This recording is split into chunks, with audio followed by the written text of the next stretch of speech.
Hello, I'm on Facebook and there we go. Okay, I'm on Facebook. Am I Facebook? Yeah, Facebook and YouTube. Oh my goodness. Let me see here. Okay. I'm very dark. I'm gonna hit another light here, see if it helps.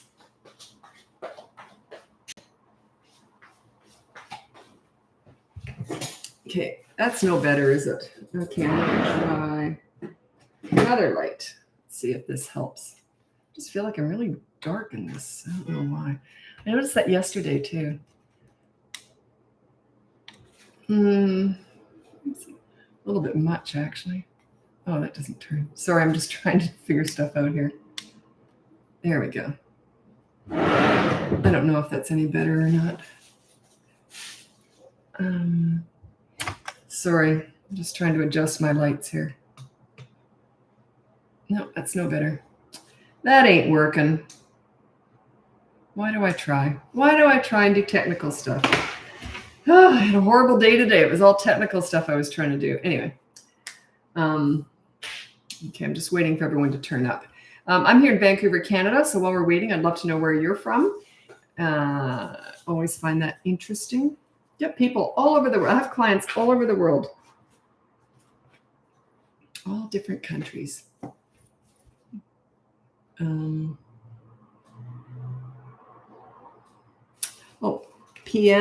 Plano. Is it Piano or Plano, Texas? Sorry, my eyesight isn't the best. Plano, Texas.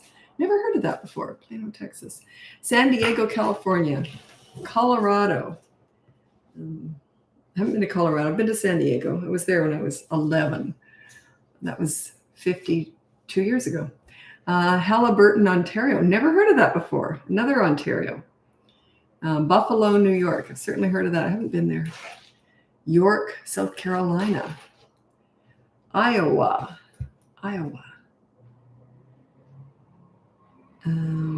Okay, how many people have I got? Oh, we've got enough people to get going. Bulgaria, Europe. Oh, hi, Bulgaria.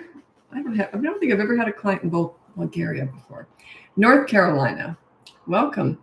Guelph, Ontario, welcome. Okay, so let's get going with your questions. Montreal, Quebec, hello. My name is Lisa, I'm a parenting coach. If you're new here, welcome. If you're not new, welcome back. If you go on the link above, Louisville, Kentucky, hello. If you go to the link above, you can see my free behavior board, my mini toddler courses, my big boot camp courses. I have 2 of them, toddlers and older kids, or you can look into coaching. I have a wait list, but I'll get to you eventually. Caledonia, Michigan, Oregon, Wales, UK, Wales. I'd like to get over to that part of the world. I'd like to go to Scotland, Ireland, Wales. I'd like to go all over there one day. Okay, you say, this is from Charity Tansen. You say, let them cry and ignore them and then act like it never happened. But how long do you let them cry? 20 months old. Okay. I always talk tough. Yeah, you do let them cry.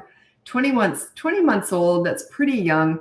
I might look a little bit distracted. Like I might pick up one of their books and just start reading it out loud to myself. If they're going past 20 minutes or something. So yeah, I might use a little bit of that at 20 months old. But when they get older than that, they start to clue into the fact they're winning a little bit because you're giving in, you're trying to distract them. But at 20 months old, they might not quite clue into that yet. So yeah, I might do that, but give them a good 20 minutes. That's okay. They're going so long because in the past you probably fed into it. Not always, but not at that age always. Cooroit, Victoria, Australia. Never heard of Cooroit. Is that near Melbourne? Never heard of it, Cooroit. Is it a beach town or something? My kids were born and raised in Australia, but I've never heard of Cooroit. New Zealand, we used to ski in Queenstown. Beautiful, beautiful place. Beautiful part of the world, Queenstown. It was just gorgeous. Santa Cruz, California, welcome. Ontario, another Ontario. Oklahoma, love your content. Thanks so much. Campbell River, I don't think I've been there. I've been to Campbell River's in BC, where I'm from. I'm from Vancouver, BC. Vancouver Island, hello. I was there probably about 10 years ago now. Toddler 2.5 hits us hard when not getting his way. How do I stop this? Okay, he doesn't get his own way. That's I have a course called Toddlers Who Hit, etc., or something like that. I don't know what I call it. Anyway, you might want to look into that. But if not, just use consistent corrective action. The first time he hits, you say no, and you push him away. When he goes to hit again, you grab him before he can hit you, and you say no. And then you physically restrain him for maybe a minute or so. Don't keep talking and don't look at him. You're snubbing him, but you're stopping the hitting. Okay, and you got to keep doing this, and then just let go and sort of wander off like you don't even know what's going on. You don't want to ever look like you're upset by any of this stuff. If you do, then they're kind of winning. Upsetting you is what they're after, right?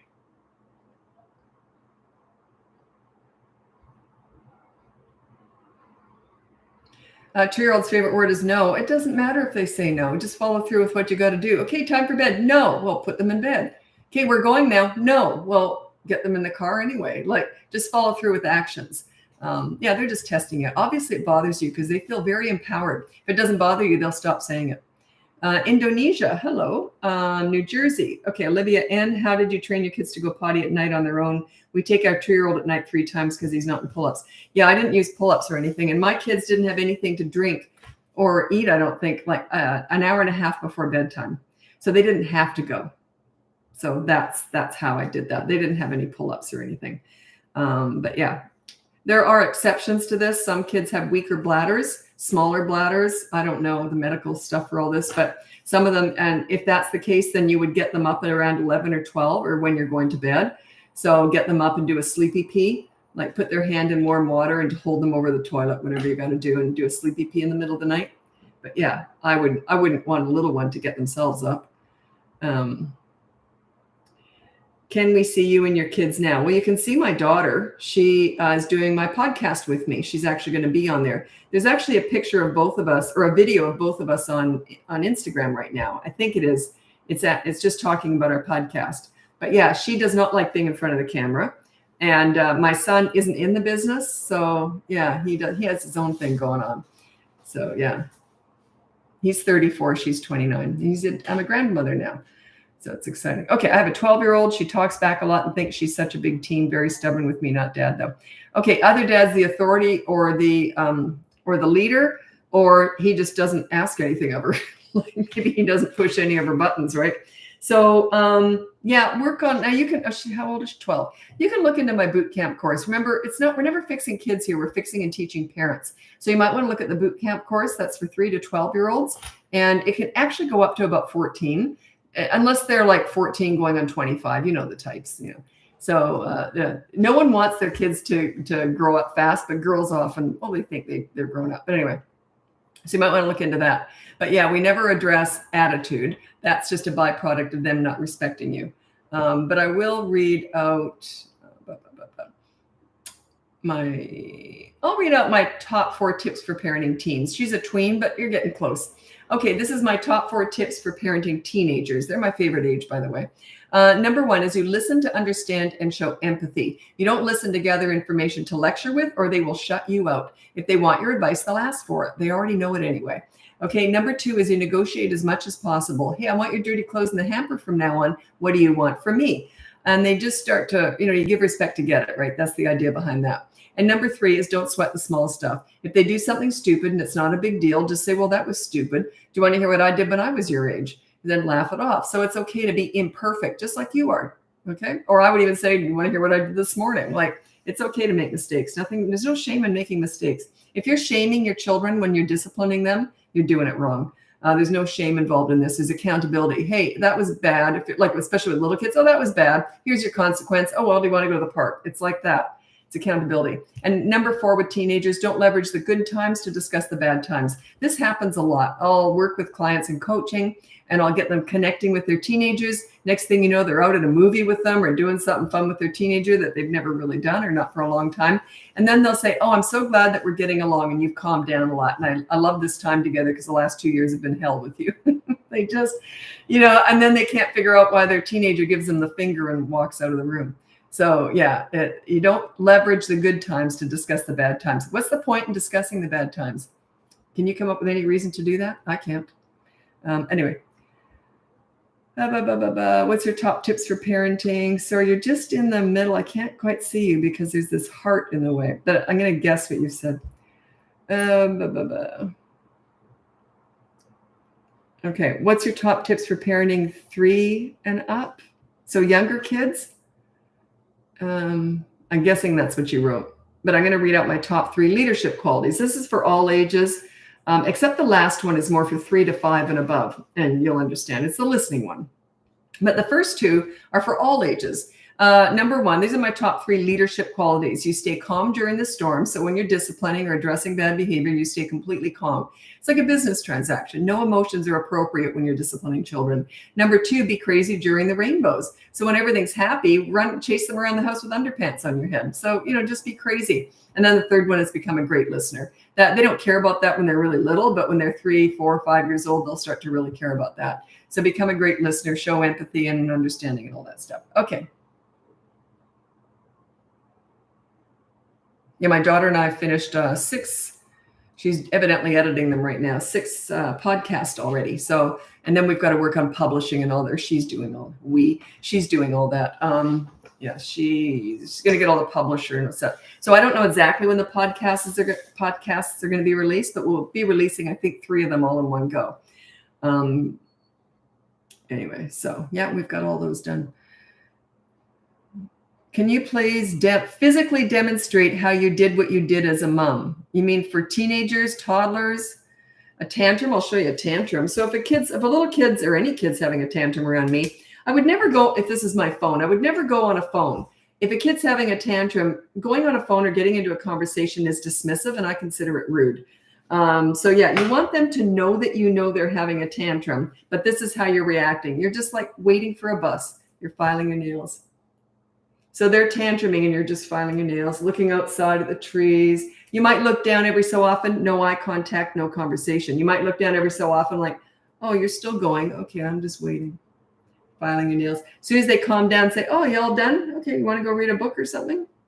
You see, you don't give that tantrum any weight whatsoever. None. Could not be more calm. If they start hitting you, just physically restrain them and keep looking outside or look, you know what I mean? Like just look like you're just waiting for a bus. You're waiting for it to end. They'll usually get worse before they get better if you've been giving tantrums any attention. It's not a good time to hug them. Do not hug them during a tantrum. That is not a love hug. That's a I want my own way hug. Validate this tantrum hug. Has nothing to do with love. And their tears are nowhere near as traumatic as they make them look because their communication just recently when they were a baby, all they could communicate was crying. So crying to them is not emotional turmoil like it would be with us, right? It's not damaging them like it would be with us. So yeah. They can survive this stuff. And it's good for them because the tantrums are diminishing in frequency, duration, and intensity. Don't you want that? If you keep hugging and giving attention during a tantrum, they're going to keep going right through the teen years. So yeah, don't you want them to end? So I'd rather you go through the storm to get to the rainbow, right? You got to go through this stuff. That is their lesson. Don't ever interfere in a tantrum. Let them get out of it.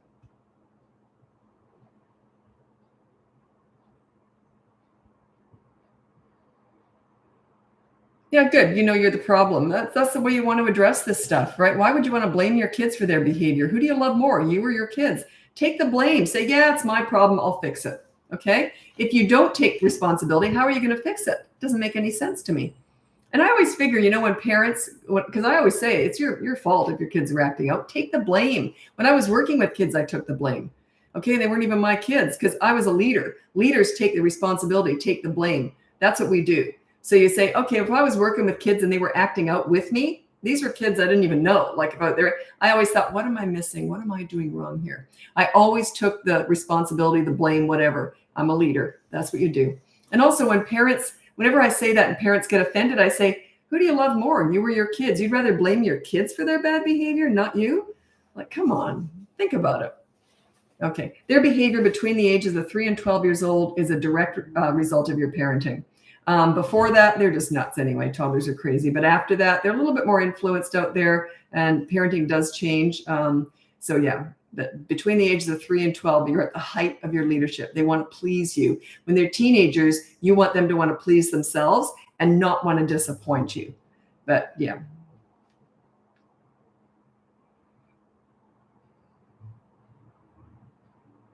Should impulse control be getting consequences? You can't put that on there. It's like, have a different personality. It's too vague. Just say, don't hurt your little sister, or no hitting. So if he does, then there's a consequence. But yeah.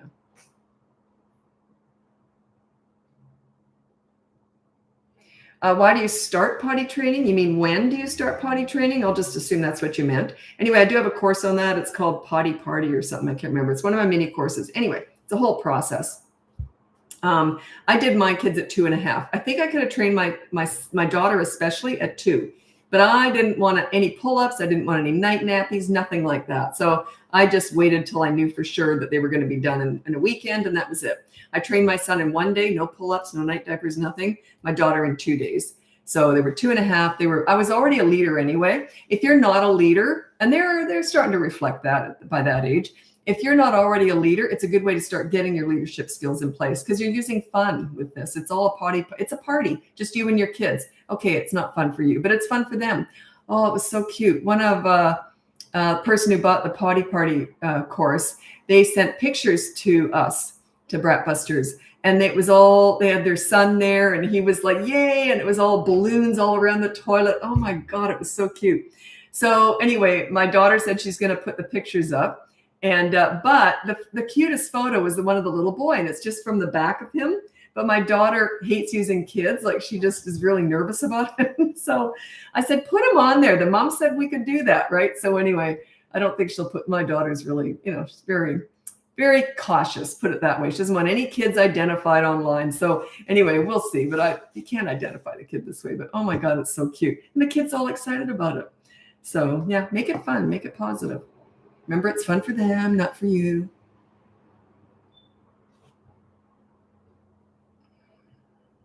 Oh, I'll tell you a funny story. I used to do a lot of TV and radio back in the day, and talking about parenting. So they wanted me to talk about potty training, because I used to do it like every week or whatever. So they wanted me to do a spot on potty training. So when I turned up, they had brought in a toilet, like a brand new, they didn't rip it out of the bathroom. They brought in this brand new toilet, and they wanted that to be my partner on the stage there.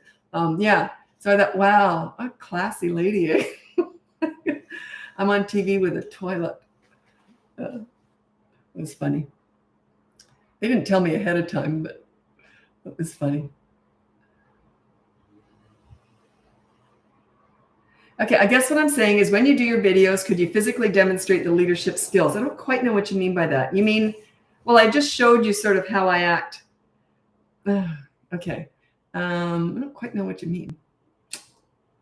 I don't want to go too into it, because no one might be interested in there's certain things that I could sort of act out, but I don't know if anyone would be interested. So I'll wait and see if they ask it. If someone asks a question, I could act it out. I guess I could try, do some mime or what, I don't know, but we'll see. A lot of this is body language and tone of voice. It's a huge part of this, because kids aren't really listening to you. They're watching you, and your tone of voice they're picking up on. They're not really listening to the words. So yeah, it's like that, whatever. If they're going on and complaining once you've handed out discipline, I hate you, you just go, whatever, and walk away. You gotta have the attitude like, whatever. No anger. It's just like, whatever, or alrighty then, and then just keep going about your day. Let them complain. The more you explain, the more they complain. Tweens and teens. Yes, quiet. I don't understand that. I'm getting stuff on here I don't understand. I'm not the brightest bulb, I guess, either. So, what do you do when a 5-year-old and a 2-year-old need me at the same time? I don't know how to split yourself in two. I don't know what they need you for, so I can't answer that. Okay. I guess I'm trying to see how you demonstrate your leadership skills in general. Well, if something comes up that I think I can explain, then I will. And that I could show, I will. And I just did that, like the whatever. It's that tone of voice is huge, huge. I'll tell you something funny. I was telling this to a client earlier today, and we're talking about how my daughter and I are filming our podcasts. And we're, chatting back and forth a little bit.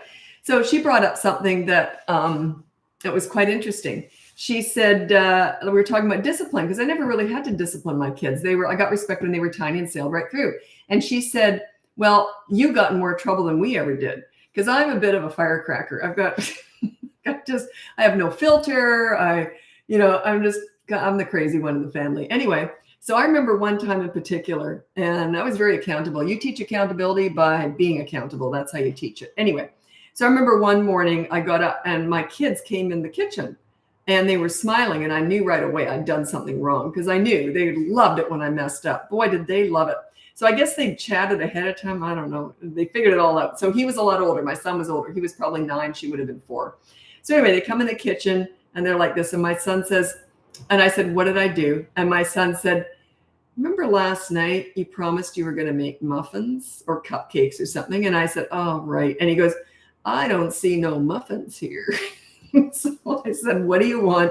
And he says, yeah, he said, we'd love to go to the water. I don't remember what it was, but we'd love to go to the water slide park after school today. And he loved this. And he was just dragging it out, making me sweat. And then my daughter was beside him like this, just loving it.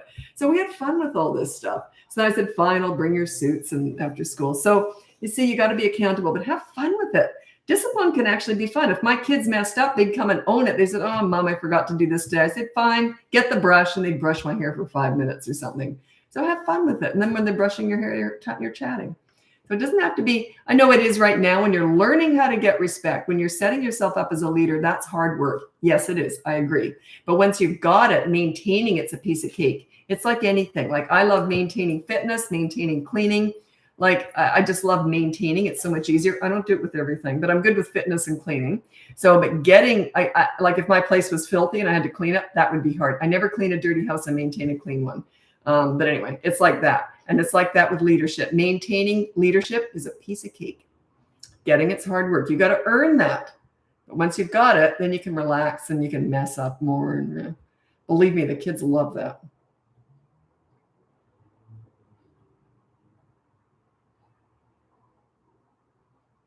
Child sleep consultant here. These are classic signs of overtiredness. It is not great to try and reason with toddlers. I don't know who you're talking to. In the first place, it is not tougher to reason with an overtired. Oh, you're talking about bedtime. Oh, okay. Okay. Don't know what you're talking about. I guess you're just giving your own advice here on my channels. That's fine.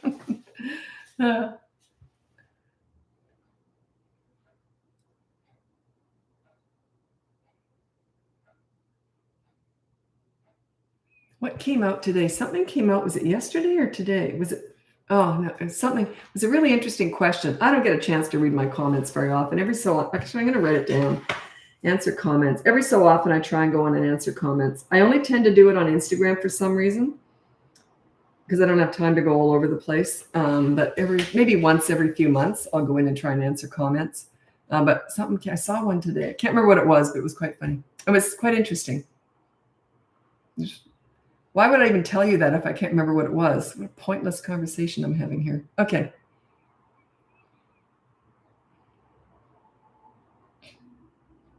Do you think my 2-year-old is growing out of his nap if he's lying there in bed playing for 2 hours? I would assume so. And what's he playing with? Is there anything interesting in there? Neither of my kids had regular naps past about 12 months old. So they just didn't need naps. So yeah, some kids are still having them at 4, but my kids were like 1 and they stopped having. They would have accidental naps, but they didn't have regular naps past that age. Or else they would go a few days and they'd have them, then they'd go but they were short naps. And so yeah, they're all different. There is no, people talk about milestones, and you can get yourself in a lot of stress if you worry too much about that stuff. Like, yeah, it's a good general idea of where they should be with certain things. But I've known some kids who don't walk or talk till they're 3 years old. I knew one kid who never walked or talked till she was 3. And then her mom, whenever she told the story, it was funny. She goes, then she got up, ran, and never shut up. So she was just saving it up. So yeah.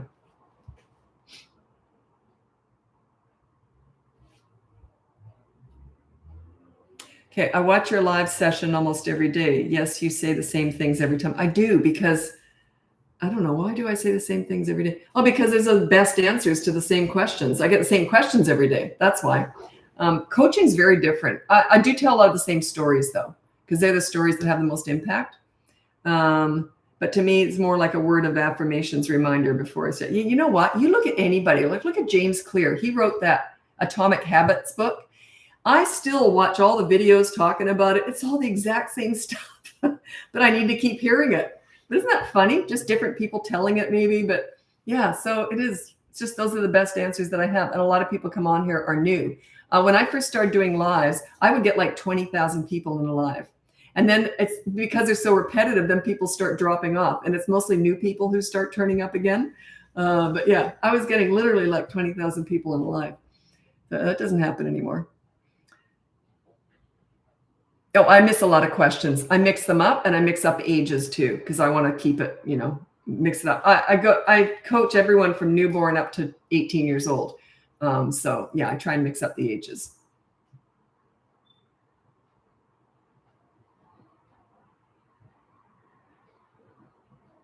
Okay, this is interesting. What's a good way to help my son burn energy? He has high energy, extremely strong, no pain threshold. So he has a really high threshold for pain or he doesn't. So I don't know what you mean by that. Anyway, and if he's really energetic and he's racing around, you usually have a high threshold for pain. Anyway, you cannot wear a high energy child out. Good luck with that. You can train them how to come down off the spin, when they get that spin, their eyes are spinning when they're so worked up. That's what I do. Whenever I was working with kids who had just severe hyperactivity, I would, play with them for a while, like, try and wear them out a little bit, but you can't do that. And then I would say, okay, now what we're going to do, we're going to count to 10 and we're going to turn around. And even when I was trying to calm them down, there was some physicality involved in that. Hop on one foot now for 30 seconds, now hop on the other, and then let's slow it down. How long can you stand it? So I was teaching them calming down methods. It was tough. Saudi Arabia. I have a couple clients in Saudi Arabia. Welcome. No impulse control. They don't have the ability to have impulse control generally till 3. That's when that frontal lobe evidently is starting to kick in. And I've worked with a lot of kids who were NAS babies, narcotic addiction syndrome babies. I know it's called different things in different countries and that, but it's when they're born addicted to drugs. They have real problems with impulse control. Seems to be across the board. That is their biggest challenge in life. They're like that when they're teenagers and the hormones kick in and the impulse control is a real problem. So you don't just try and squash it. You have to teach them methods around that. And the way you do that is start exercising your leadership, teach them about the behavior board. There's a rule and a consequence so they'll understand accountability. It's the accountability that will start them to learn how to have impulse control. But that doesn't kick in until they're 3 anyway. Before that, it's consistent corrective actions. They learn through repetition, not the stop and think before you act method. And kids with impulse control problems, they can learn, but it's going to take longer. It's a struggle. I used to work with these kids and I thought, wow, what is this? Like I couldn't quite figure out what was going on. It was a complete lack of impulse control. So we had to work on that.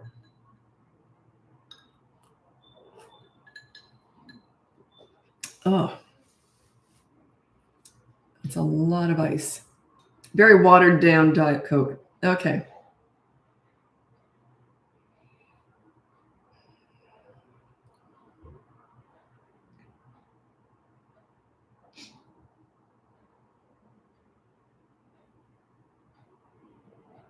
Okay, I didn't read the whole thing. What do you do when you're out shopping and your kid's being a pain? So this is a 2-year-old. I'll tell you what I did. I actually have a whole section on that, shopping with toddlers, in one of my courses. It's in my toddler course, I think. And I think it's actually in my other course too. Anyway, so shopping with toddlers, here's what I did with my kids. I made sure that their needs were met before we went out. So they probably had a sleep. I wouldn't take a tired, hungry, energetic kid out shopping, right? So I made sure I ran them around the park if I had to. And then made sure that they weren't, super tired. And anyway, and they always went in the shopping cart. And I mean, always. There were no exceptions. So they didn't know there was an option. They wouldn't try to climb out because they didn't know it was an option. I made sure they knew that was not an option. So I would never have given in. I never gave in to make my life easier because I knew in the long run it would make my life harder. So yeah, but I had a lot of experience with kids before I had my own. So that made it a lot easier, right? So anyway. And when I put them in the shopping cart, they got the goodie bag. There was a little shopping goodie bag that I used to use. It was just a lunchbox, but it opened like this at the top. It was tall and skinny. So they'd open it like that. And inside it was something different every time we went shopping. Because I had like a grab bag of just cheap little, toys that you get at the dollar store or whatever on top of the fridge. And I'd mix it up. It'd be different every single time. So it might not, like I didn't have millions of them, but after a week or two, they'd forgotten and that was all new again, right? And the same old stuff was all new again. Anyway, and then I gave them a little sippy cup of something to drink and some little snacks. And then they're like, and usually something to color or whatever. And they were eye level with me. So that was also bonding time. Also, I never let them help me shop. You know why? You know how I see this all the time and I'm watching it. When I go to the supermarket, sometimes I'll see this happen and I'll think, oh, you're setting yourself up for a disaster. Sure enough, I'll follow them around and it happens. Anyway, when a mother is grocery shopping with her little one, and the little one wants to help, she'll hand them the paper towels or whatever, and they can throw it in the back. And they love helping, right? Then she gets to the pickle aisle, and they have an absolute screaming tantrum because she won't let them throw the pickle jar in the back. You see, they don't understand exceptions. They don't understand why they can throw the paper towels in the back, but they can't throw the eggs in the pickle jar in the back. So just be consistent, 100% consistent. Yeah, it's going to be rough at first, but they'll learn. And yeah, my kids were strapped into those seats, so they knew there was no option of getting out. I would have physically held them down if I had to. There would no getting out.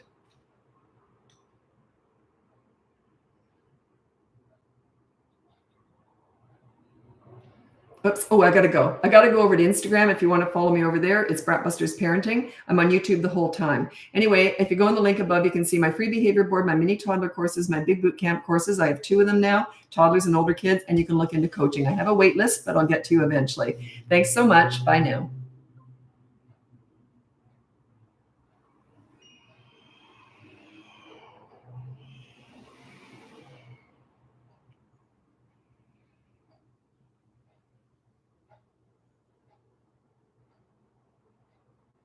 Here we go. Hello, Indiana.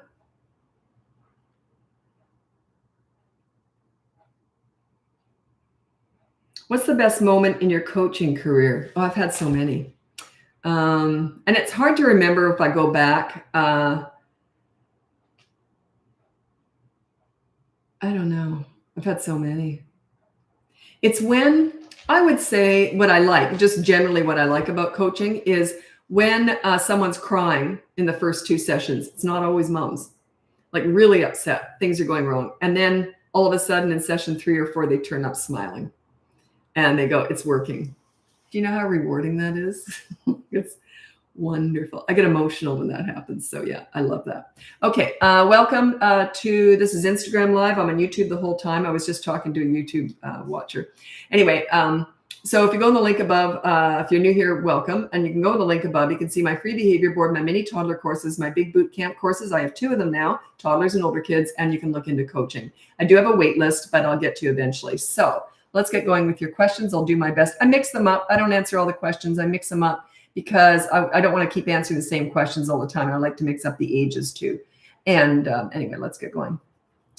How to explain to my husband that yelling is not effective discipline during a tantrum? Well, you never discipline a tantrum. You ignore a tantrum. A tantrum is not bad behavior. A tantrum is a loss of emotional control at not getting what they want, when they want, how they want it. That's why you have to ignore that. You never, ever address a tantrum. So, and yelling works. The reason my parents yell is it works in the moment, but it's going to backfire down the road. You know it will. So there's other things to do. So just keep watching. And I talk about all the other stuff. People say, what do we do instead? Well, that's the whole process. Like there's a whole bunch of stuff you do instead. So just keep watching. A tantrum is not bad behavior. 2-year-old hits herself when upset. Yeah, they're going to do that. So you just physically restrain them. You still don't, if they're having a tantrum and they start hitting themselves, you just physically restrain them from doing so and look around. Don't look at them or talk to them. Just look away. It's all physical. It's all, you're just preventing any damage. If they're hurting themselves, hurting someone else, or damaging property, that's what you do. You do not do that with a teenager or an older big kid, except if they're hurting themselves or someone else. But you do not do that. You do not intervene if they're just damaging property. A lot of times with teenagers, you just have to accept you're going to lose a few doors, maybe a couple of TVs. If you're in that red zone with teenagers and they get violent, you can't physically restrain a teenager. How do you lead your child to sit in a cart? 1-year-old wants to be held, or what? Doesn't matter what they want. You remember, you're meeting their needs and managing their wants. So you got to get the grocery shopping done. So they got to go in there. Now, if you've got a goodie bag that gets pulled out only when they're in that shopping cart, by the way, as soon as my kids came out of the cart, I took the bag, or they had to carry it into the car, but they weren't allowed to open it anywhere else. So yeah, that goodie bag only went in the shopping cart. So they'll eventually learn. Oh, he's undergoing testing for autism. If 1-year-old, they can test for autism. I guess if he's where he is on the spectrum, it depends. But yeah, I only discuss autism in coaching because I have to do a lot of assessing before I can discuss anything. And I'm not an expert. I don't have no degrees or anything, but I've worked with tons of kids with autism and parents of kids with autism. So I have some ideas, but I'm never a replacement for any, you probably already know all this, obviously, but I'm just a parenting coach. I got no degrees or anything. So I'm not a replacement for any kind of therapy or medical advice at all, but I teach parenting, children with autism, how you parent. Like what I mean is your connection. I teach connection with parents. That was really awkward, wasn't it? Okay, I'm an actual board certified behavioral analyst and a licensed behavior modification expert, and your advice of ignoring tantrums and meltdowns is incorrect. You do not ignore tantrums, you give warmth. Totally disagree. A lot of my clients are child psychologists, and they say the exact same thing you do. I'm not going to tell you how the outcome works, but yeah, I totally disagree with that. And that's okay. That's fine. That's fine.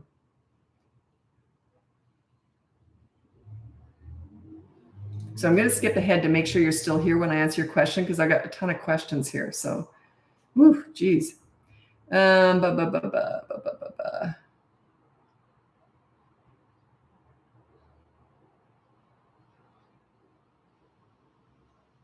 Hear that she makes it up. Makes what up? Is that me? I love it when people come after me. You know, I love this stuff. And I never defend myself. Why would I? What I mean is, you're either going to like what I say, or if you hate it, just move on. You know, I'm not going to be of any value to you whatsoever. Okay.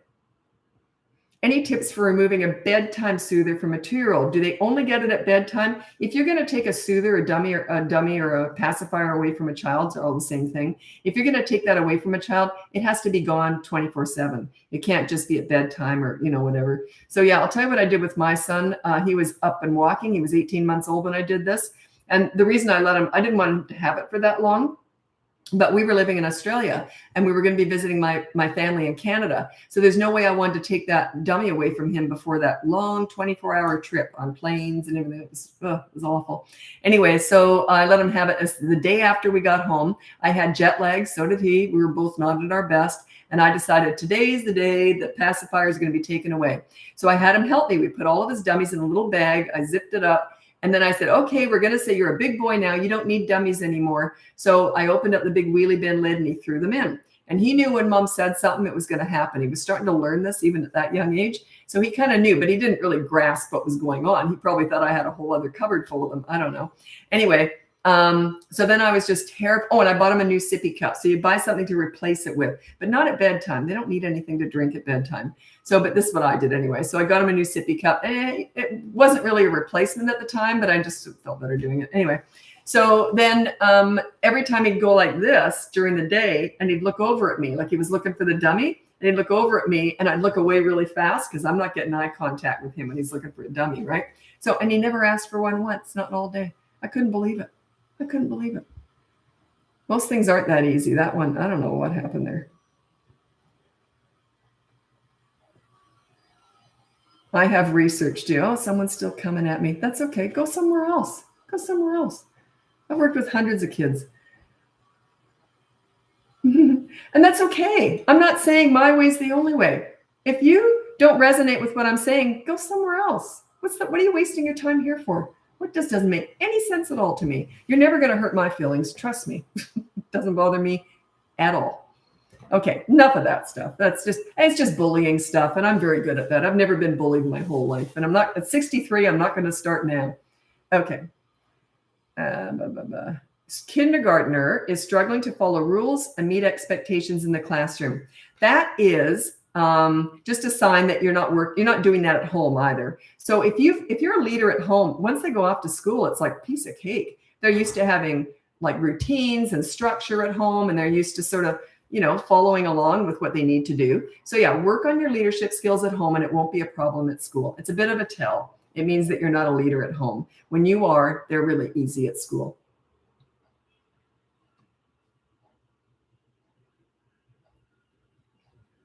Okay. Okay. I'm about to look into week 2. Okay, so you bought the course of the 3. Okay, good. So you're in the course. So I'm about to look into week 2. So it's a 5-week course, how to get respect in 5 weeks, of the 3 to 12-year-old course for my 4-year-old son. Just wondering with the boards, do we end up putting every behavior like yelling, hurting, others slamming? No, you put 1 rule per board. The second week, it's another rule. Now you've got 2 rules. The reason is you only focus on 1 rule or 1 battle, whatever you want to call it, per week. That's all you can have. I've never used a board. I would deal with everything in day 1, but you're learning how to do this. I'm level 10 with what I teach because I invented it. So if you're just learning how to do this, you start with 1 rule at a time and you master that. Then you go on to the next rule. If you haven't perfectly mastered the first one, still go on to another one, but don't make the other one too hard. So if you're struggling with the first one, make the second one a little bit easier. Okay.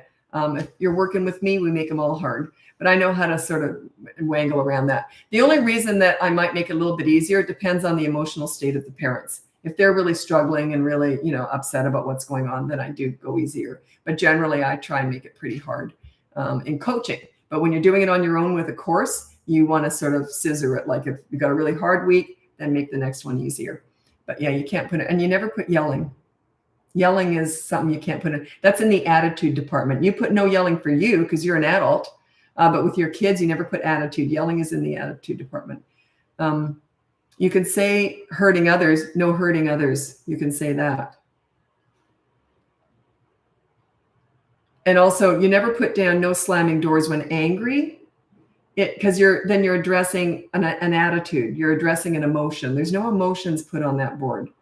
So yeah, just put actions. So no slamming doors you could put on there, but I would rather you put no hurting others.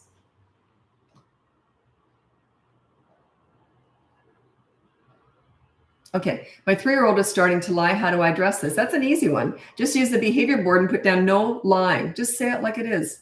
Don't sugarcoat this stuff. Kids don't care. They're not politically correct. They don't have a filter, neither do I. I mean, just say it like it is. No lying, and if they do, there's a consequence. No shaming either. If your children feel ashamed of doing something naughty, you're doing it wrong. You're doing it wrong. So yeah, there's no shame in any of this.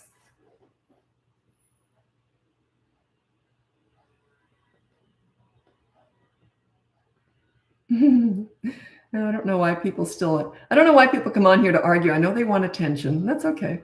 I'm not going to keep feeding it. Okay. People come on here to drum up their own business also. Yeah, and that's fine. I'm fine with all that. There's room for all of us. It's like religion. There's room for all different types of religions. That's like skin color. There's lots of places for all of us, different skin color. It's okay to be different and disagree with me. I don't have a problem with that at all. Not at all. I welcome it.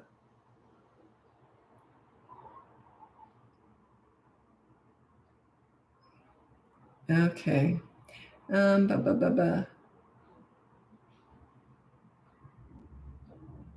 I don't know if someone pointed out there's someone on here who's very threatened by me. Was that you? I don't know. Yeah, I know. But you got to understand, some people are really struggling with mental health, and if they're going to get attention on here, that if it's helping you, then you're welcome to keep going. I honestly don't have a problem with that. Okay.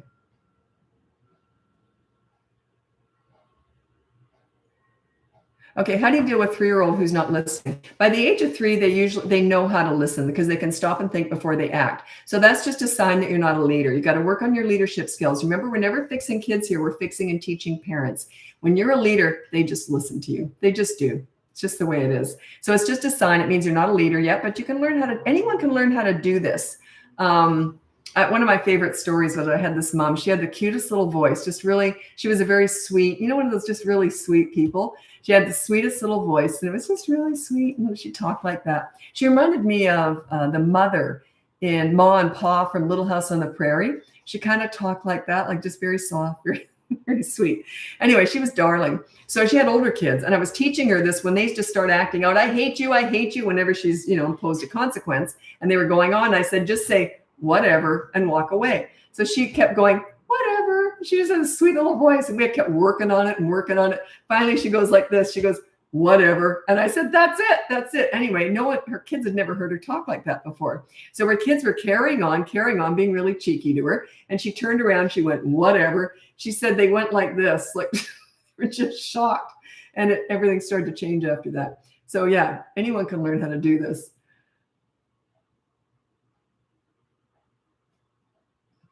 Okay.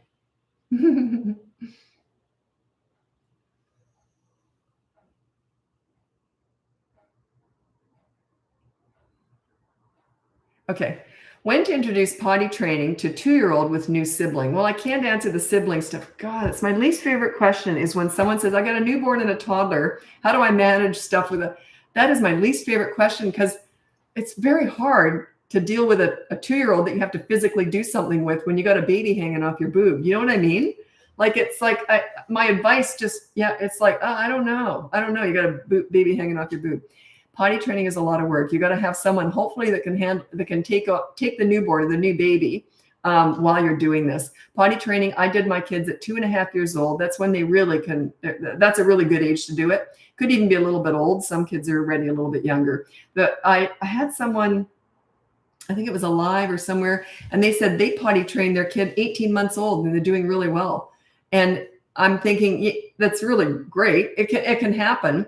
But the younger they're potty trained, they're more inclined to have regression later on for some reason. But they might, but that's okay. Just get them back on track again. But I waited till I knew there'd be no accidents, no problems. So I waited till they were 2.5.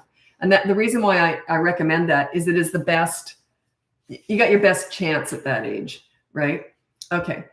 Examples of consistent corrective action. So you remove them from the fun or the fun from them. Take a toy away from them, or if they're playing with kids and not being very nice, you remove them from the fun. There's no, I don't like timeout. I can't stand it. You take them with you. Just haul them under your arm and go and hold them while you're doing the dishes or something. So, and they'll learn eventually. They will learn. So you remove them from the fun or the fun from them. Just for a few minutes or whatever. But you got to keep doing it. It's the repetition that teaches them.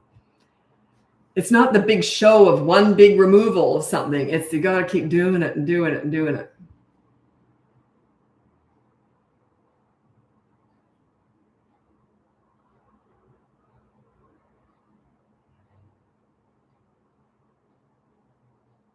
Okay, I used your method with 5th graders while giving consequences. I had them come to my office. We sat and talked about their soccer games for the weekend. Then I sent them on their way back to recess. Okay, what this person's referring to, this is okay, sorry. Anyway, what this person's referring to is the pool story. That's the very first video here. It's pinned on my thing, and it's called Example of Leadership Parenting. I address bad behavior, then I focus on the good kid. And when you're focused, so she pulled them into her office because this child's obviously naughty, pulled them into the office, and then started talking about building them up, right? And then you always leave on a good note. Okay, go back, have fun, have a good day. You never say, don't do that again. You don't remind them of the bad thing they just did. You just erased all the good work you've done. You want to build them up, make them proud of themselves. You want to give them something because you want them to want to please you when they're young. That's just a natural thing. Have you ever had like a mentor or a teacher or a coach that you looked up to? Even as an adult, if someone makes you feel great about yourself, how do you treat that person? That's what you're doing here. You want them to feel good about themselves. That's your goal with all this. It's not, you don't want them to feel good about you. That's going to happen anyway. That's not your goal. But you want, when you make kids feel good about themselves with you, you become a leader and they naturally want to please you. Kids who are acting out do not feel good about themselves. Okay. You want to guide them into the light, guide them into good behavior, and then build them up by chatting about, stuff they're good at. Do not praise good behavior. Don't even get me started on that. Do not praise good behavior. That's a baseline. That's like insinuating that they're normally not good. You were so good today. What a dumb thing to say to a kid. What are they, normally rotten? Imagine if your husband said to you or your wife said to you, you were really good today. What would you say? Well, what was I like yesterday? It's the same feeling, but kids can't articulate that. Right? Think about it. I don't praise good behavior because it's insulting. Boy, I'm sure I'm upsetting someone in here right now. I love it because, yeah. uh, that would be one of the when I'm hired by child psychologists to help with parenting. That's one of the things they argue the most over is praising good behavior. They'll argue that one, and yeah, I understand. I can see why they would think it would make sense. But how would you feel if someone in your life said, "You were really good today. You were so good today"? What a patronizing thing to say to someone. Wouldn't you take offense? I would instantly say, "Well, what the heck was I like yesterday?" Like I would take it as an insult. It's very patronizing. Okay, when's your podcast coming out? I don't know. That's my daughter's lane. She does all the back end stuff. I'm just here. I don't know. Hopefully September. We've got 6 of them done. It's funny because we did like 3 one day and 3 another day, and I could have done 30 of them. And it's funny because she doesn't like being in front of the camera, and she's in on it too, right? It's like a partnership. We do it together. So she's feeding me the questions. Then we chat a bit about mother-daughter stuff. Anyway, what I was like as a mother and how all that. Anyway, so it's funny. After we finish filming, she's exhausted.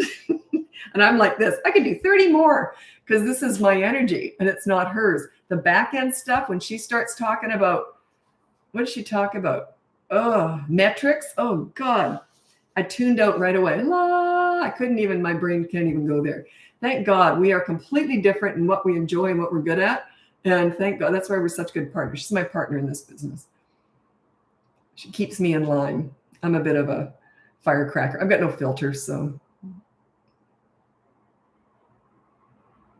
She's always, I remember when she was a baby even. I never met a baby quite like her. She always looked like she was trying to figure stuff out. I don't know. She never cried or anything. She was easiest kid.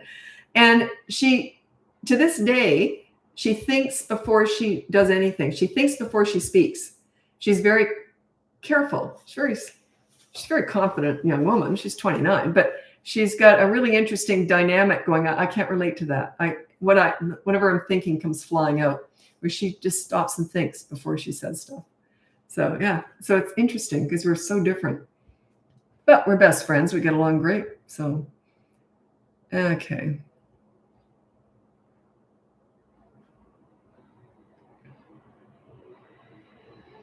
What is the corrective action if he's misbehaving at bedtime when there's no fun to be removed? Toddler is pinching, for example. So at bedtime, you just say good night and put them in bed and then walk out. Then they get out of bed and then you put them back in bed and you say, I said it's bedtime, and walk out. Second time, you go bedtime, put them back in bed and walk out. Every time after that, don't look at them or talk to them. Just put them back in bed, put them back in bed, put them back in bed. That's what I would do. You got to send these messages. You want to sort this out so you can just relax and enjoy your kids. This is stuff, I never did any of this stuff. Like most of what I talk about, I didn't even do because I got respect when my kids were little. So I didn't have to discipline. So I never had to repeat myself. I never told them what to do. So you're building to that. That's what you want to do. This hard work that I keep talking about, it's temporary. It's just to get respect. Once you've got it, you can just relax and enjoy. You can make lots of mistakes. Oh, my kids loved it when I messed up. Oh, my God. Now, you said you were going to make muffins last night. You forgot. And I'd say, oh, shoot, what do you want? So then I'd end up having to take them somewhere, I was very accountable. It was funny. My daughter and I were just talking yesterday about that, or the other day, I can't remember, about the fact that I got in way more trouble than they ever did. So they loved it. How do I manage big emotions with a 10-year-old? Okay. I don't know what the situation is. I would have to assess that. Do they have anxiety or is there stuff going on? Generally, here's the rule. When you're a leader, it tends to calm your kids down. Their emotions tend to regulate easier when they're under a leader. When they have someone that they can tell everything to, you're very calm, you're there for them. But yeah, your leadership is really the only power that you have, right? So your leadership usually tends to calm them down.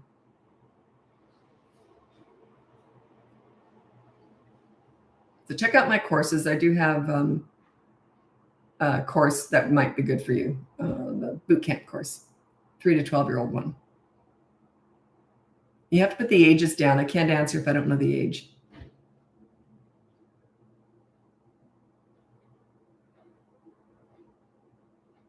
Okay, best approach for a toddler. A toddler to me, I just sort of call a toddler 35 months to down to 16 months. A 3-year-old and a 4-year-old to me is a preschooler. So I wouldn't put them in the toddler category because at 3, they're able to stop and think before they act.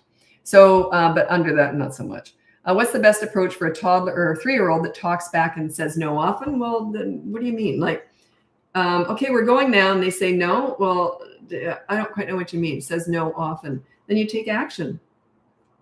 So, or you have a rule and a consequence. But there's certain things that you have to take action. If you want their teeth to be brushed and they say no, then I would brush their teeth. If you want them to go to bed and they won't go to bed, I would pick them up and put them in bed. Stuff like that. But there's no consequence for saying no. And they don't say no once you're a leader. They just don't.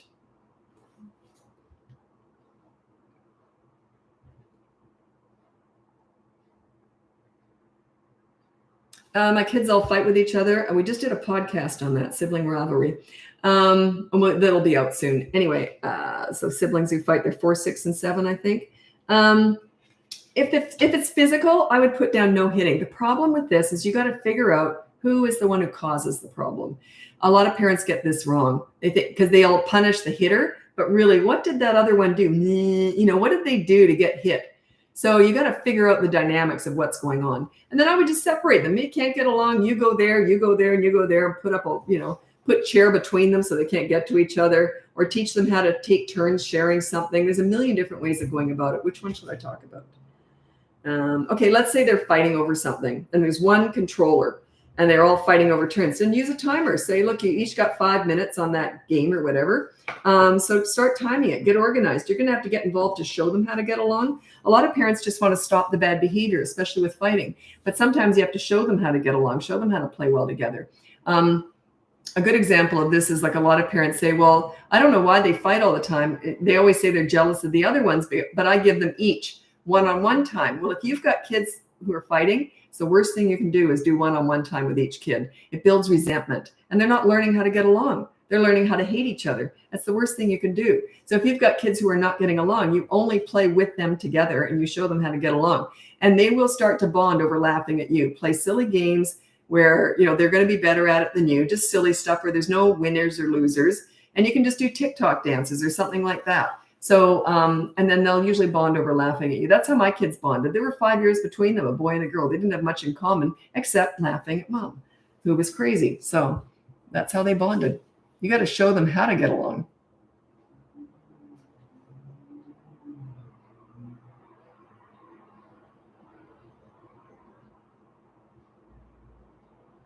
You asked this yesterday, and I'm pretty sure I answered that. It was yesterday. Yeah, it was almost 3-year-old who does not play on his own, follows all adults around constantly, extremely clingy. Yeah, I don't know if I answered that, though, but I remember seeing that. Anyway, unless someone else asked the exact same question. So you've got to clean, and you just set time. You say, look, for 10 minutes, we're going to play hide and seek, and then scram. I got to do what I'm going to do. So you got to have like organized play time with them. Say, okay, we're going to do this. Okay, I'm going to do 10 minutes of hide and seek. Always play in their world when you're doing this. So do something silly and fun with them. The alarm goes off. Say, okay, now I'm going to go and do my own thing. And just try that. See how it works. Timers are your best friend. Use timers. You have to sort of teach them to back off. Yeah, my kids, I told them to scram all the time because I played real hard with my kids. But when I wanted to get some chores done or cleaning done, say, okay, scram, mom's cleaning. Unless you want to help me mop. And they all of a sudden, they disappeared. It's like one of the few times I remember my kids being cheeky, and it was really just my son. But what happened was he was 5 and he'd been at a friend's house. And I guess this had happened at the friend's house because he'd never spoken to me like this before.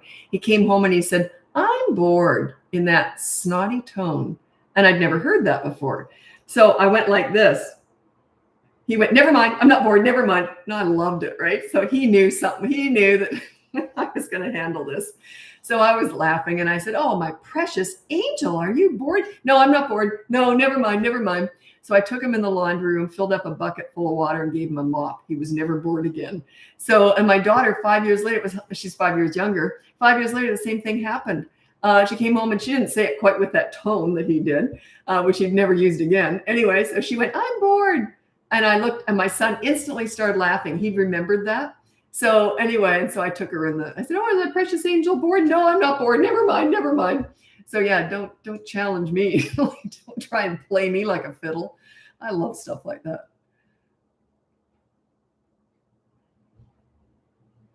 Okay, you got an 18-month-old slamming their head against the floor. They're going to do stuff like that. If you can't get there in time to prevent that, and you don't talk to them or look at them when you're doing this, just hold them. There's no point in looking at them or talking to them. They'll do it even more. So anyway, hold them.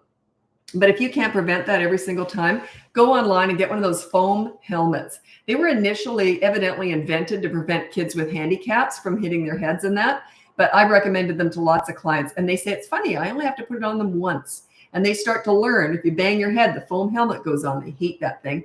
I would strongly recommend you supervise them while it's on in case they choke with this chin strap or something. But yeah, so you got to prevent this stuff, right? How can I come to the USA? I don't know. Well, I'm in Canada, so I don't know. I get these funny questions on here. Anyway, I got to go over to TikTok now. Check out the link above. You can get my free behavior board, my mini toddler courses, my big boot camp courses. I have 2 of them now, one for toddlers, one for older kids. And you can look into coaching. There is a wait list for coaching, but I will get to eventually. So I'm on YouTube the whole time. That's where all my lives are saved. Anyway, thanks so much for watching. And I'll be back again Thursday for sure. These are my regularly scheduled lives, Tuesdays and Thursdays. Take care. Bye now.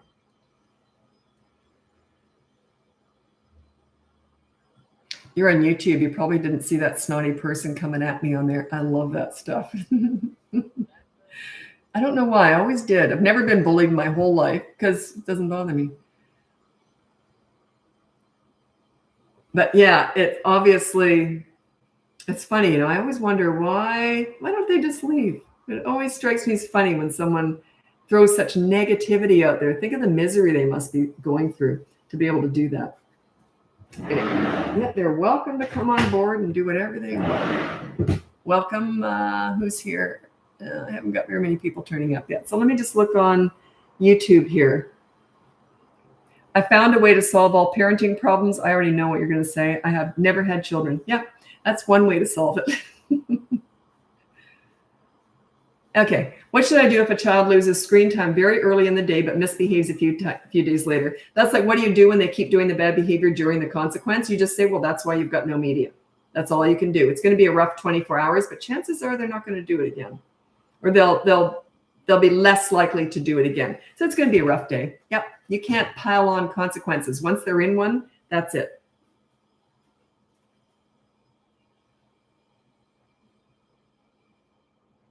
Okay, good question, Sophie. I get it. I get this all the time. Sophie on YouTube says, when my 16-month-old has a tantrum, she runs to me. Now, she's only 16 months old. She runs to me for comfort as I am ignoring her, puts her head on me. Do I still ignore, comfort her, or ignore her altogether? You're there. Okay, you're still there. You never walk away from a tantrum. You're still there. And if she's still in the height of screaming, and I would stand up, I wouldn't give her a lap. I would stand up. I'd look like I'm busy filing my nails or something. I wouldn't give her a lap. So then she might be hanging on to you, kicking and screaming. When she's finished the tantrum, then she wants a hug. Remember, that's not a love hug. That's a validate me. I'm feeling insecure about doing this. Validate it. No, you don't validate it. Just let it go. It's okay. She'll survive. You may not, but she will. And then after it's done, then they want that hug right afterwards. I would just go, you're all right. And then say, do you want to read a book? So you treat it like that. Pat her on the back. You're okay. Do you want to read a book? Let her do whatever she's going to do. But you don't feed it. If you look sympathetic, it makes it look like you feel bad about the whole tantrum. It makes you look guilty. And it validates it. That's good tantrum. Any hug right during or right after a tantrum. Good tantrum. Good tantrum. See, you're validating it. Don't do that. I know it's hard not to, but I just give you what I know. You can choose to do it or not. That's up to you. How do you get your kids to listen the first time? I don't know how old they are. I never repeated myself. If I said, oh, by the way, we're going now. And if they didn't, then I'd pick them up and cart them out. If not, I'd be getting in the car anyway. And then I'd say, by the way, you're difficult or whatever. We're running late, so there'll be a consequence when we get home. There's a funny story with that. I just don't have the energy to tell it right now because I've already told it twice today to clients. I've only got so much of the same story in me in a day, but it's something like that. 5-year-old jumps up and down and yells and cries anytime I ask him to do anything. Oh, that means that works. It upsets you. Yeah, let them cry. If you ask them to do something, if it's not done, say, well, there's a consequence for that. Use the behavior board, though. Get organized with this. And you can't use it with everything. That's why it's 1 rule per week. You got to learn slow. You start slow, 1 step at a time. If I went in, I deal with everything right away in day 1. For sure, I would. But I'm level 10 with what I teach because I invented this stuff. So whatever I talk about, I learned through personal experience with hundreds of kids. So yeah, just use the behavior board and have a rule on there. And if he doesn't follow it, there's a consequence. Who cares if he jumps up and down? Who cares? That's on him. That's not on you. Okay, did I even introduce myself? Anyway, I can't remember now. Anyway, so I keep moving around. I went from Facebook to Instagram. Now I'm on TikTok and I'm on YouTube the whole time when I'm doing these lives. That's where all my lives are saved. Anyway, if you're new here, welcome. If you're not new, welcome back. My name is Lisa. I'm a parenting coach. If you go on the link above, you'll see my free behavior board, my mini toddler courses, my 2 big boot camps. They are one's toddlers, one's 3 to 12 years old, or you can look into coaching. I always have a wait list for coaching, but I will get to eventually. Okay. And I'm just here answering questions, but I mix them all up because I like to mix up the ages. And anyway. Is there any max amount of time to let the tantrum go on for? You're asking me for like a definite thing. No, there isn't. But the longest tantrum I ever heard of, and it was an older kid. It was 6 or 7 or 8 or something. And that tantrum went on, and he was vomiting, everything. But he was trying to fight for control again because these parents had given in to him for 8 years. And now they decided they weren't going to do it anymore because he was just out of control. So they said, how long can we let the tantrum go on for? And I said, until it ends. And anyway, it went on for 4.5 hours, a full-blown tantrum for 4.5 hours. It's the last time that ever happened. So that I heard of anyway. So yeah, but he was older.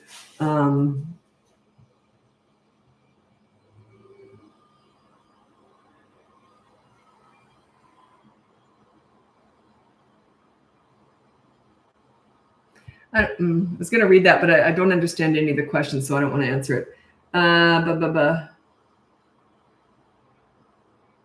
Okay. What if we have screen? Okay. What if we don't have screen time as a consequence? Daughter is 3. We watch a little TV a couple nights a week, maybe 50 minutes. So what you're asking is, I always say that there's 2 consequences for the kids. 1 rule, 2 consequences. The first consequence is a positive action. It's usually do a chore, and it's always timed. And then the second consequence is if they don't do the first one. The second one is a negative deprivation. So you take something away. And I always use 24 hours of media blackout as an example. But if you don't use much media, then find something else. Take a favorite toy away for 24 hours. Or if it's a really little one and you watch a show every night, you can say, okay, no show tonight. Something like that. So you're taking something precious that they love, that they don't need, taking it away. When I said precious, I don't want you to mix that up with loving. You never take away reading to them in bed, stuff like that. You never take away a plushie that they sleep with. You never take away love.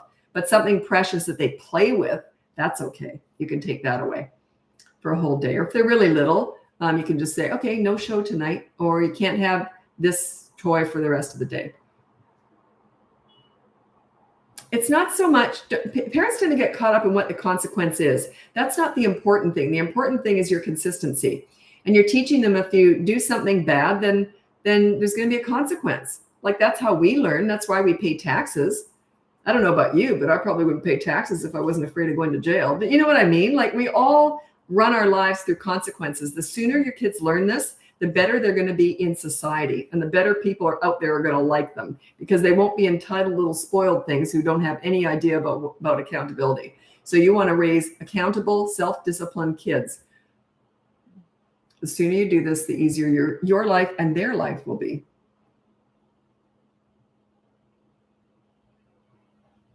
Do you think kids should do daily chores, and what age should we start? Sort of. Yeah, I say my kids had 3 chores every day from the age of 3. They were make your bed, put your clean clothes away, and I did laundry every day. So it was just like one thing to put away. And I had an empty hanger, and I had an empty, I'm very fussy, and I had empty hole where this rolled up sock went, and I did all the rolling up and everything. So, and the bed was just pulling a duvet up, and it wasn't fussy. I didn't care. And put your toys away when asked to do so. And that was, I did a toy rotation, so they only had 5 toys. So it took 2 minutes to do all their chores. But they did it every day, and it wasn't something that they thought about. They'd get out of bed, pull up the duvet, and then they'd be off and having their day. And then when I was doing the laundry at night, putting it all away, because in Australia we hung it up during the day and then we pulled it in at night. And then they'd just come running in while I was doing the laundry. We'd all chat, and I'd hand them their little pile of laundry. They were proud. Give them something to be proud of. Chores build pride. What have your kids got to be proud of? What do they do that is contributing to the household and to what are you giving your kids to be proud of? So think about that. You want to give them pride. So yeah, and then whenever I asked them to do something, they were I'd say, oh, can you come help me do this? They would, you know.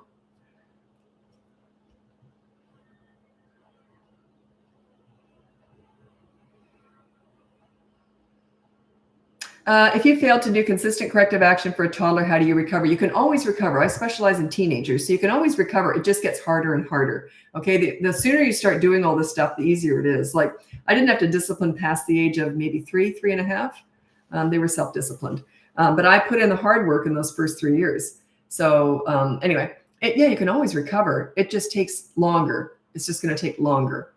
But yeah, you can always recover. We can do it with 17, 18-year-olds. Yeah.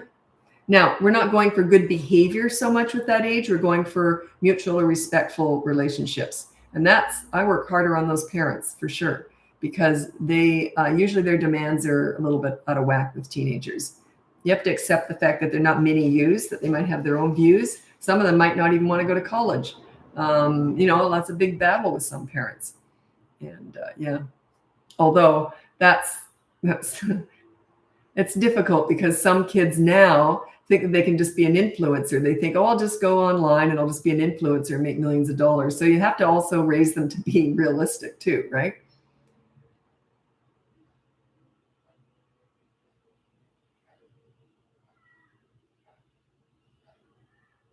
Any opinions on sleep training infants? Not really, in that I did it. I don't like it though, but I do it. Sleep training is when you let them cry it out. But I went in every couple of minutes, patted them on the back, and then left. And then I sat outside their door and crying. I hated it. And I hated it. I hate babies crying. I always say with kids, you meet their needs and manage their wants. With babies, 15 months and under, you meet their needs and meet their wants. I catered to babies. They cried. I picked them up. Except I realized that they didn't need to, look at about 8 or 10 months, I realized they didn't need to be getting up for a feed, because they got up and just wanted to play. So they pretend they wanted to feed, right? So beyond my boob, but I could tell they didn't need to. So that's why I did it. But yeah, I didn't like it, but I wanted to sleep through the night, and I wanted them to sleep through the night. So that's why I did it. Yeah, it's one of those things. I don't like it, but like, put it this way. If it's not important to you and you don't mind getting up in the middle of the night, then don't do it. I chose to sleep through the night. That was my choice. When they were about 8 or 10 months old, I did it. So, but if you don't care about that, you don't mind being woken up, you might be co-sleeping and they just lay there feeding them then that's fine. So it's not it's a gray area. Hello, Australia. So my kids were born and raised. Okay, my 6-year-old ASD, so autism spectrum disorder, level has developmental age of 3 years. So you got a 6-year-old, developmentally 3-year-old. Do I correct behavior to the 6 or 3-year-old? Yeah, you'd have to hire me for that. I only discuss autism during coaching. Sorry about that, but it's more of a special needs kind of thing. So I'd need to assess the situation. What kind of therapy are they in? Are they are you going to be mainstreaming them? If they're developmentally 3 years old and they're 6 years old, you're probably not mainstreaming them. But yeah, I need to assess the situation. I can't answer that here.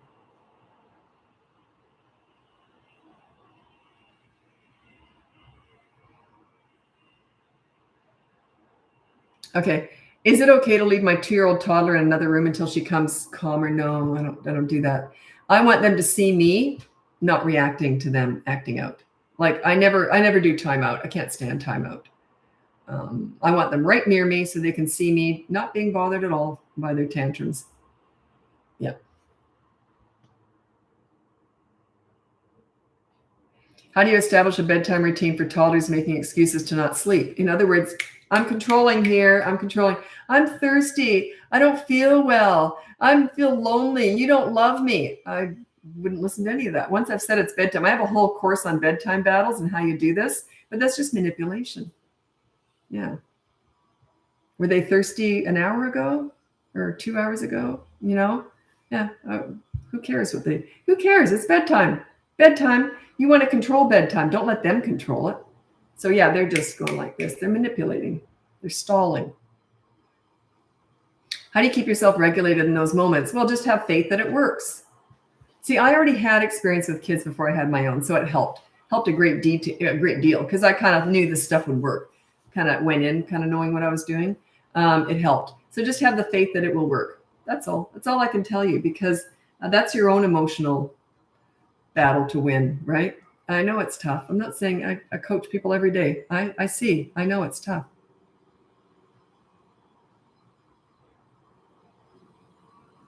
What do you say about holding a newborn for a long time? Does that spoil them? Oh gosh, no. Can you spoil a baby? So what if they cry because they want to be held? I hold them. I meet their needs and meet their wants when they're babies. I really believe in that when they're little. If you can. If you can't, don't do it. You know what I mean? But if you can, yeah. If a baby cries, I pick them up. I don't like babies crying. Yeah.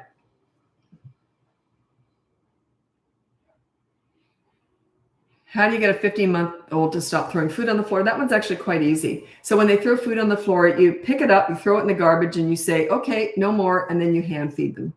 So you don't let them have any food. They're not going to be happy about that. They're going to go, no, whatever. They're not going to want you to hand feed them. Say, okay, all done. Wipe them up, put them down. All over. Maybe, and then they're going to have a fit. That's okay. Those fit scenes, meltdowns, and tantrums are them learning. They're not in charge. You are. That's their procedure on how they're learning. That is how they learn. So allow that. Allow them to learn. Give them the gift of learning by allowing those scenes to happen. If you're afraid of those scenes, they're in charge. Guaranteed. And they know it. They learn that really quickly. So anyway, then maybe a half hour later, oh, you're still hungry? Okay, let's give it another go. Give them a little bit of food. So when they throw it, it's not a big mess. Throw it away and say, here you go. Hand feed them again. Keep doing it. Keep doing it over and over. When they're really hungry, they'll eat. Okay? It's a battle. You got to win these battles. There's no anger. You're just, here you go. There's usually a follow-up question to that. If someone doesn't ask it, I won't answer it. Just because it comes up so often, I get kind of tired of talking about it. But if someone asks me the follow-up question, I'll answer it.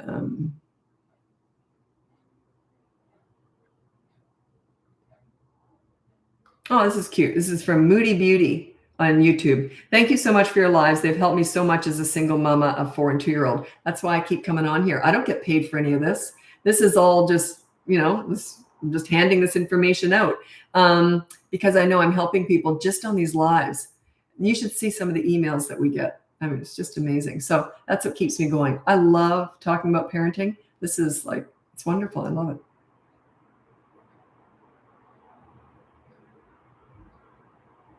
Is there a different way to parent only children as opposed to multiples? I feel like I have to be her friend. Oh, you should always be friends with your kids, but you're a parent. Your first role is parenting. Your second role is friendship. I was buddies and friends with my kids and all the kids I worked with. I was very goofy and fun. Like I played with kids all the time. But if they ever acted out, fun mom, fun Lisa just disappeared like that. So yeah, they knew that they had, in order to keep me being fun and friends, they didn't want me going into that mom role. You know what I mean? Yeah. So yeah, you want to be friends. I was kind of an only child. My brother, he's so much older than me. He was like 16 years older than me. So it was like I was in a house with 3 adults. Like he wasn't trying to take my Barbies off me, if you get the idea. You know what I mean? There's a lot of stuff that you learn with siblings that I didn't learn, and neither did he, because we were so far apart in age. They say that when there's more than a 7-year split between siblings, they don't relate to each other as siblings. They relate to each other just differently because they don't have to share. You know what I mean? Their lives are so different. Kind of makes sense. But yeah, we were both kind of raised as only children. The good part about that, well, I didn't care one way or the other really, but the kind of nice thing about that is I was very comfortable with adults and talking to anybody. The negative with that is I wasn't I was confused when people were nasty because I didn't have any siblings grabbing stuff off me. So whenever someone would do something nasty, I was like, why would you do that? I was just confused by it. So because I had no experience with it. There was no kid being mean to me. You know what I mean? There was no kid punching me under the table or anything. So yeah, I was just so confused when kids did nasty stuff. I thought, why would you do that? But I guess siblings do all that stuff, right? I wasn't raised with that. I also was never bullied. So a strong personality because I was good with words because I was around adults all the time. So I was very good at conversing with adults, which made me very advanced verbally. So yeah, I was never bullied.